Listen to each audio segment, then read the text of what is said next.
Today, I'm going to explain an action-adventure drama film called War for the Planet of the Apes. Spoilers ahead.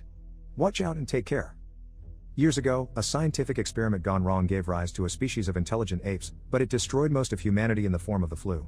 A new ape civilization led by Caesar struggled to coexist with the humans and eventually resulted in a fight when a rebel ape named Koba led a vengeful attack against the humans.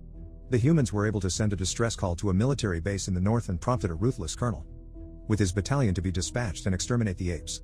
Caesar evaded the colonel for years and was rumored to be marshalling a fight from a hidden base in the woods as the war rages on. In the present, deep in the woods, a group of human soldiers, with the help of Koba's former subordinates, sneakily finds an ape encampment. The soldiers launch a sudden bombarding attack and kill a lot of apes. One of the apes signals the rest of the ape army for backup, and they immediately launch a heavy counterattack, wiping almost all of the soldiers. One of them, Preacher, survives and tries to call the colonel for backup but is caught by the horde of apes. Caesar, along with his subordinates, Maurice, Luca, and Winter, arrive at the encampment, where they meet the surviving humans. Preacher recognizes Caesar and tells him that they were looking for him and thought he was dead. Caesar explains that it was not him who wanted war, but his former ally, Koba. Caesar further tells them that Koba is already dead and he only fought to protect his tribe. Koba's former subordinate, Red Donkey, who was also captured, tells Caesar about the ruthlessness of the colonel and threatens him. This angers the apes, so Caesar commands Winter to take Red Donkey outside. Caesar lets the captured soldiers go as a message offering peace to the colonel. Winter, however, returns to Caesar and tells him that Red Donkey managed to escape. At the lake, Caesar expresses his regrets about Koba to Maurice, telling him that his actions' consequences still haunts them. Maurice comforts Caesar and tells him that no one could have predicted Koba's rebellion. Shortly after, Caesar's son, Blue Eyes, and his friend, Rocket, arrives home from a long journey. Blue Eyes tells Caesar that he bears good news from their travels, so Caesar immediately takes them home to their hidden base at a cave behind a waterfall. The apes then have a meeting about their plans. Blue Eyes tells them that they discovered a new place to call home and that humans will not be able to follow them there. This excites the apes, but Winter urges them that they should leave immediately for fear that the humans may attack. Caesar silences Winter and agrees to Blue Eyes' suggestion that they be more tactful about their next move. Caesar reassures everyone that they will leave together. When night falls, Caesar stays vigilant with his sleeping family. He then notices an unusual green light passing down the waterfall in front of him. Curious, Caesar approaches the waterfall and discovers a rope, telling him that the humans have invaded them again. Caesar tells Blue Eyes to stay on guard and protect his family while he looks for the invading humans. Caesar meets Luca and notifies him of the attack. Back in the bedroom, Blue Eyes sees one of the soldiers entering and beats him to death. Meanwhile, Caesar manages to ambush one of the soldiers, but not before the soldier made contact with his colonel. The apes hear the colonel's response, telling the soldier that he killed the apes' leader. This prompts Caesar to hurry back to his family, where he meets the colonel, who is preparing to escape, eye to eye. The colonel realizes that he killed the wrong ape and looks at their bodies once more. Caesar follows his gaze, and to his demise, he sees Blue Eyes and his wife dead. The colonel attempts to kill the infuriated ape, but Caesar dodges the attack. The rest of the apes arrive, and the colonel fires to slow them down, and he escapes. Caesar chases the colonel on the rope he was retreating to. As Caesar is about to catch up, the colonel pulls his army knife and cuts the rope. Caesar falls down the river and swims away to safety, looking at the escaping colonel once more with a vengeance. Caesar returns to his room and mourns with the rest of his friends. To his comfort, Caesar finds his younger son, Cornelius, hiding amidst the fight earlier and embraces him. Due to the attack from last night, Caesar relocates the entire tribe to the new place Blue Eyes told them about. However, Caesar stays to seek vengeance while stalling the soldiers from catching up to the apes. The apes embark on their journey while Caesar makes his way to where the colonel is stationed. Unbeknownst to him, Maurice, Rocket, and Luca are following him. Caesar tells them that he should fight alone and that he may not make it back alive. But the apes insist that Caesar needs their help and they will make sure not to let him die, so the four apes embark on their journey. On the way, the apes find an abandoned village and explore the place. They then find a human who is gathering firewood. The human hastily picks up his gun to shoot, but before he could fire, Caesar shoots him. Suddenly, a noise breaks out from one of the houses. The apes aggressively enter the house, expecting another hostile, but to their surprise, they find a young girl lying on her bed. Caesar deems her harmless, so he commands everyone to search the place and take what they can. Maurice, however, sees that something is wrong with the girl and feels sorry, so he converses with her. Maurice asks Caesar to bring the girl as she won't survive alone. Caesar is hesitant but takes her with him anyway. The group continues to look for the human encampment and eventually finds one. They scout the place from afar with their binoculars, but instead of finding the colonel, they see Winter working with the humans. That night, the group sneakily finds their way to Winter's tent, startling the white ape. Caesar immediately asks about the colonel's whereabouts. Winter tells Caesar that the colonel is no longer at the camp and that he's making his way at the border to meet more soldiers coming from the north. Caesar asks about the border, to which Winter is oblivious about. Winter tells Caesar that after Red Donkey bargained with him that if he tells them where Caesar was hiding, the colonel will spare his life.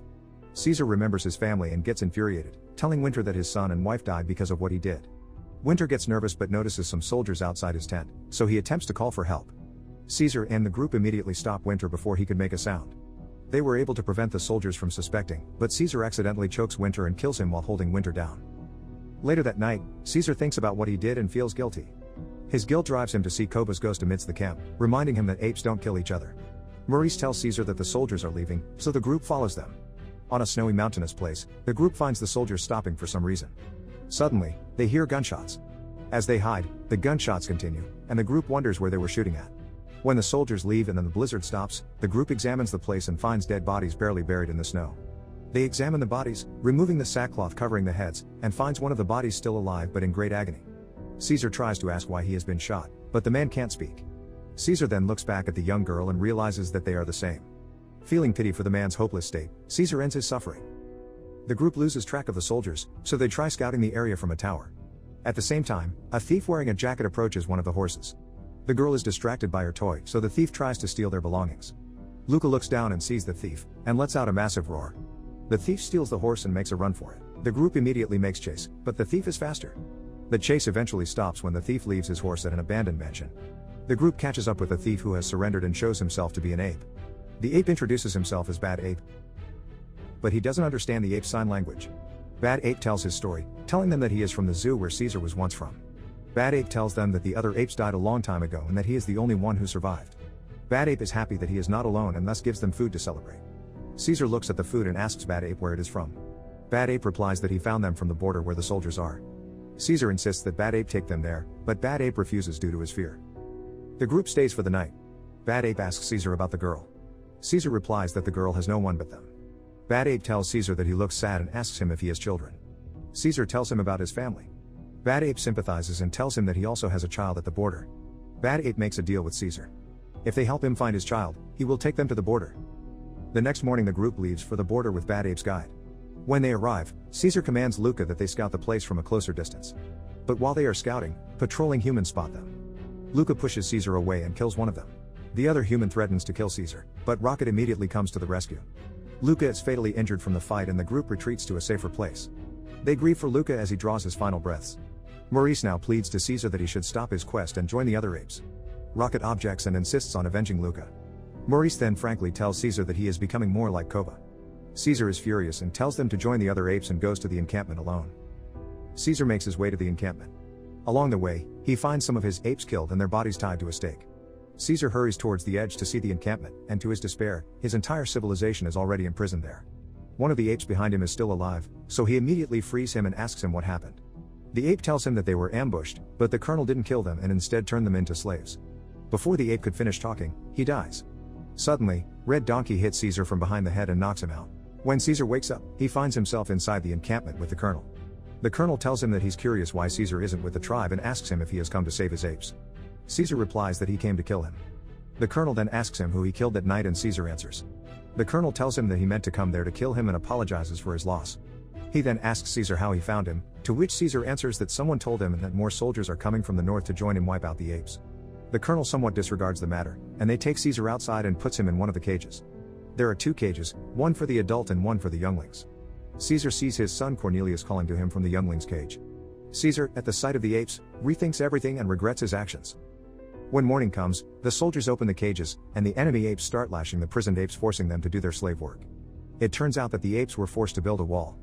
Caesar wonders why the humans need a wall and starts observing the area and sees defense turrets on the walls. One of the apes tells him that the tribe is starving and they haven't been given food or water for days. While this is going on, one of the weakened apes gets into an accident and causes a scene. The soldier commands Red Donkey to punish the ape, and he proceeds to lash him with a whip. Caesar commands Red Donkey to stop. The apes revolt with Caesar and they start raising their voices against the soldiers. The colonel then commands one of his soldiers and Red Donkey to bring Caesar. They force Caesar to kneel, and Red Donkey starts lashing him in front of the colonel. When the lashing stops, the colonel tells Caesar to command his apes back to work. Caesar refuses and tells him they need food and water. The colonel then shoots the weakened ape, points the gun at Caesar, and starts a countdown, pressuring the infuriated ape to obey him. Seeing the standoff, one of the apes initiates the work and the rest of the apes follow. This stops the colonel, but he commands Red Donkey to string Caesar in a stake. While this is happening, Maurice and the group are watching from a distance. They see the state of the apes and plan for a way to save them. Later that night, Red Donkey releases Caesar from the strings and tells him that the colonel wants to see him. At the command center, the colonel warns Caesar that if he dares interrupts the work again, he will kill his tribe one by one. Caesar continues to demand food and water, or else they won't finish the work. The colonel reminds him who's in charge. Caesar then tells the colonel about his observations, that the armies coming from the north aren't allies but are against the colonel. The colonel is surprised and impressed at Caesar's perception and intelligence. The colonel explains that they are fighting because the apes will eventually outclass the humans, for it is the law of nature. He then explains to Caesar that the virus that almost wiped them out has mutated and started taking away their ability to speak or think properly. It started with the colonel's son, whom he had to kill with his own hands to protect the rest of humanity. After that, the colonel ruthlessly purged everyone who had the infection, prompting armies from the north to stop them. The colonel makes his purpose clear, to prevent the apes from dominating the planet, so he tells Caesar that he is glad that he killed Caesar's kin. Caesar immediately lunges at him, but Red Donkey and Preacher stops him. The colonel stands back to his feet and tells Caesar that he is too irrational. That same night, Maurice and the group position themselves closer to the camp to get a better look. Maurice and Rocket are looking for ways to go in, but Bad Ape insists that they shouldn't. They hear some soldiers coming, so the group retreats to a safer spot, where Bad Ape accidentally falls to a tunnel. The next morning, the soldiers finally distribute food and water to the apes except for Caesar, who is still tied to a stake. Maurice and the group search the tunnel, and they find a soft spot where they could easily dig out a path that leads directly inside the camp. Bad Ape and the young girl heads back out, and they both see Caesar in agony. The young girl is worried about Caesar, so she heads over to the camp despite Bad Ape trying to stop her. Caesar is freezing and starts to hallucinate about Koba again. Koba tells Caesar to give up and join him. Caesar then realizes that Red Donkey is in front of him while he is hallucinating. Red Donkey releases Caesar under the colonel's commands, forcing him to work. While Caesar is sleeping in his cage, the young girl makes her way in undetected and hands Caesar her doll. She then proceeds to aid him with the help of the rest of the apes, giving him water to drink and food to eat. The apes then show their determination to persevere and remind Caesar that they are strong together. Suddenly, soldiers are approaching the cages, endangering the young girl. Maurice and the group see this, so Rocket enters the camp and makes a scene to distract the soldiers from the girl. The soldiers immediately surround Rocket, and Red Donkey approaches him. Rocket then tackles Red Donkey, and the two beat each other until the colonel stops them. The colonel is now suspicious of other apes who might still be outside, so he orders a patrol and puts Rocket in the pen. Red Donkey beats Rocket some more before leaving. Rocket then gets up, determined, and tells Caesar to prepare for an escape. The next morning, the colonel releases Caesar from his cage to work, but he finds the doll the girl gave Caesar. The colonel wonders what the doll is and how it got there but dismisses Caesar for work. Rocket and Caesar work together to count the steps that lead towards the pens, and they communicate with Maurice and Bad Ape by sign language. Maurice and Bad Ape immediately head back to the tunnel and start tracing the steps. That night, the apes head back to the pen, and Red Donkey chains Caesar back to his cage. Red Donkey tells Caesar that the colonel will kill the apes once the war is over. Caesar replies that the colonel will not win. He then intimidates Red Donkey by telling him that he too will not survive. Red Donkey is speechless and leaves. Meanwhile, the young girl who was watching the apes hurries to Maurice to notify him that the apes are back on their pens. Maurice commends her and shows his gratitude by telling her that she is brave. Maurice then gives her the name Nova, to which she happily accepts.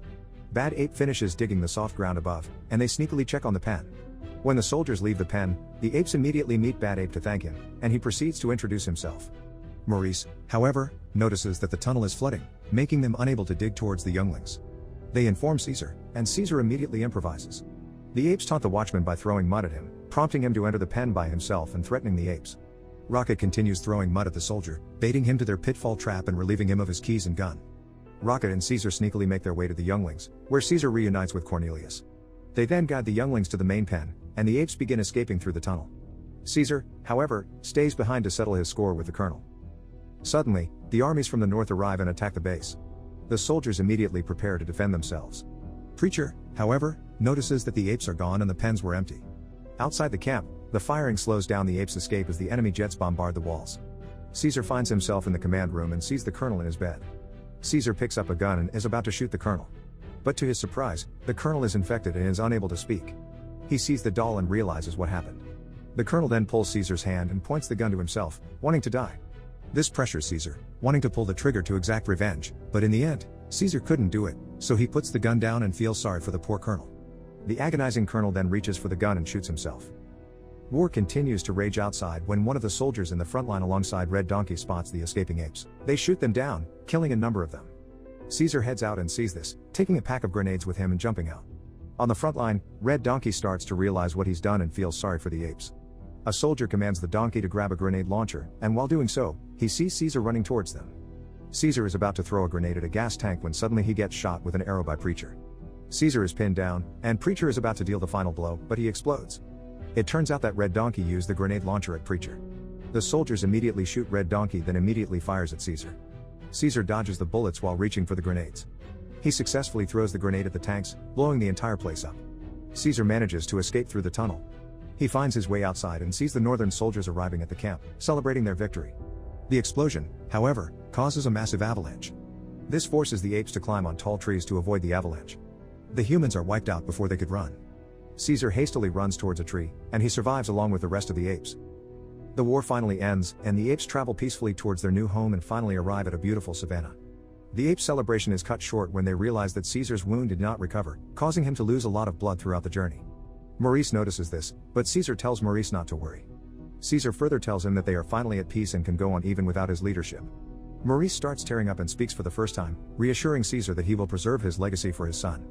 Caesar smiles and looks at his tribe once more before drawing his last breath and finally rests, knowing that his tribe, the apes, are finally safe.